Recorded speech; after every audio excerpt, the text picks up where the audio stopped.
এই যে আমার দুলাভাই সাউথ আফ্রিকায় আর বাড়ির মধ্যে অনেক ধরনের সবজি লাগাইছে। এখন দেখেন একটা লাউ কত বড় হয়েছে।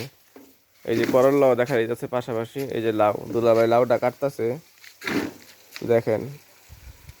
এই যে আপনি যে লাউ গাছ লাগাইছেন, এই বিচি পাইছেন কই? এটা অ্যাকচুয়ালি ভিয়েতনাম থেকে আইছে। ভিয়েতনাম থেকে। এটা আবার একটু স্বাদ বেশি। ও, এই যে আপনার বাসায় যে এত সবজি লাগাইছেন, আপনার মনের অনুভূতি কি? দেখা যায় সবকিছুই আছে প্রায়, করলা, টমেটো, পুঁই শাক, তারপরে মিষ্টি কুমড়, কাঁচামরিচ, পাট শাক, লাল শাক, ডাঁটা শাক, কুয়া শেষ করুন যাবো না, লুব্বা, ধুন্দু, ঝিঙ্গা। এই যে কত বড় করলা হয়েছে। ভিয়েতনামের করলা, ভিয়েতনামের করলা। বাংলাদেশ থাকতে আপনি ভিয়েতনাম থেকে আনছেন কি লেগা? ভিয়েতনামের এটা ফলন ভালো হয়। ও, বাংলাদেশে তো অনেক সময় বিচিটা মিস হয়ে যায়, হয় না?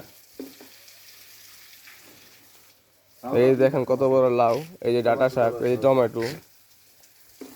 টমেটো আর ফুল অনেকটা একরকম লাগতেছে, ফুল গাছ আর টমেটো গাছ একলগে তো এর জন্য মনে হয়। দুলাভাই সকাল সন্ধ্যা পানি দেয়, আর পানি দিতে অনেক কষ্ট লাগে। এই যে দেখছো এটা একটু এই যে আঙ্গুরের সাথে, এই যে আঙ্গুরের বাগানের সাথে, এই যে আঙ্গুরের সাথে যৌথভাবে লাউ চাষ করছে আর কি দুলাভাই। আঙ্গুরের, এই যে এটা আঙ্গুরের। ভাগ্য ভালো যে লাউ গাছে আঙ্গুর হয়ে যায় নাকি, আঙ্গুর গাছে আঙ্গুর হয়েছে। আজকে এই পর্যন্তই না দুলাভাই? ঠিক আছে, আল্লাহ হাফেজ।